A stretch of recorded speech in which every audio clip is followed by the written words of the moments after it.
বড়দার মাকে বলে এলো, বুঝেছো? বুধরাও ছিল বাড়িতে, ওকেও বলে দিল কাল থেকে চলে আসতে। 10 টাকা করে মাইনে, শুরুতে এত টাকা কেউ পায় না। বড় ঠাকুর খুশি হলেন? খুশি মানে খুব খুশি হয়েছে। তুমি খুশি হয়েছো? মা একখানা কথা বলছিল পারুর বিয়ে ব্যাপারে। এই শালা একেবারে তাক করে ঢিল মারে। না, ও ঠিক তা নয়।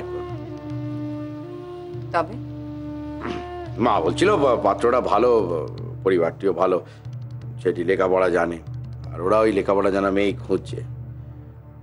তা কতখানা মা তোমায় আঁচ করেছেন তেমনটা তো নয়, আগে তিনি তো করেছেন। হ্যাঁ, মানে ওই সেদিন তুমি আমায় কয়েছিলে বুধুকে কাজে নিলে তোমার একখানা কথা রাখতে হবে। এই সেই কথা, তাই তো? মানে তোমরা আমাকে না জানিয়ে না কয়ে পারুর বিয়ের ব্যবস্থা করছো। দেখো মেয়ে, তুমি ভুল বুঝছো। আরে মাকে না জানিয়ে মেয়ের বিয়ে দেওয়া যায়? তেমন ঘটনার প্রমাণ খানা তো আমি নিজেই। যেই একটু সুযোগ পেয়েছে অমনি উদলাপিড়ির দেখাতে একেবারে ছুটে এসেছে। বলি, এতই যদি বড় ভাইয়ের সংসারের জন্য চিন্তা ছিল, এতদিন সব ছিল কোথায়? হ্যাঁ, একদিন চাকরি দেওয়ার কথা মাথায় আসেনি? আসবে কি করে? আসবেটা কি করে? তাহলে কি আমাকে ছোট করে নিজেকে মহান সাজানো যেত? এই মেজদার মাথার খেলা নয়। মেজদি আবার কি? ও মেয়ে ছেলে আমার চিরজন্মের শত্রু না? যবে থেকে বাড়িতে এসেছে আমাকে দু চোখে সহ্য করতে পারে। সে আমি পেত্তম দিন এ বাড়িতে পা দিয়ে বুঝেছিল এ মেয়ে মানুষের থেকে দূরে থাকতে হবে। কত বড় খচ্চর ভাবো। মেজদার মুখ থেকে যেই শুনেছে অমনি মেজদাকে পাঠিয়ে দিয়েছে বুধোকে চাকরি দেওয়ার জন্য। এমন ব্যবস্থা করব যাতে বাড়িখানা মা আমায় দিয়ে যান। হ্যাঁ মা, তুমি কি একা একা স্কুলে যেতে? না তো, ছোটদের সঙ্গে যেত।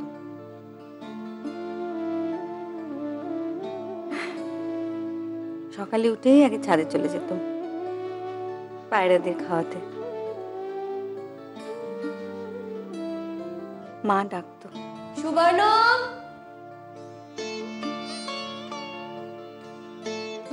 আমি ছুটতে চলে আসতো। ছোটদা বলতো, দেখো মা, তোমার মেয়ে এখনো তৈরি হয়নি। মা আমাদের তৈরি করানোর জন্য ছুটে বেড়াতো। এদিকে দুষ্ট ছেলে। মা, তুমি খুব দুষ্টু ছিলে না?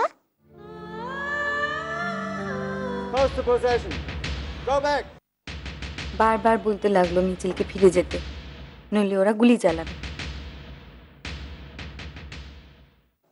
কিন্তু বারবার বলা সত্ত্বেও কেউ এক পাও নড়ল না। একসঙ্গে বলতে লাগলো, বন্দে মাতরম। তোমরা দাঁড়িয়ে রইলে? দাঁড়াবো কি রে, তখন তো সবাই এদিক ওদিক ছুটোছুটি করছে। ছোটদাও আমার হাত ধরে এক দৌড় দিল। আমরা ভিড়ের মধ্যে দিয়ে ছুটছি, হঠাৎ এক ধাক্কায় ছোটদার হাতটা ছেড়ে গেল, আর আমি ভিড়ে একা হয়ে গেল। ছোটদাকে খুঁজতে গিয়ে দেখি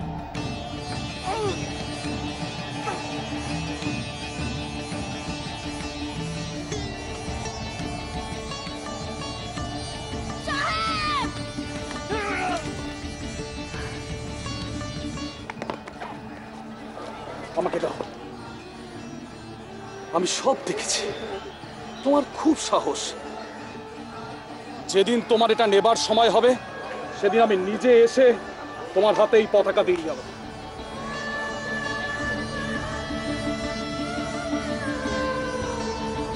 ব্যাস, অনেক গপ্প হয়েছে। চলো এবার শুয়ে পড়ো, কাল সকালে স্কুল যেতে হবে না?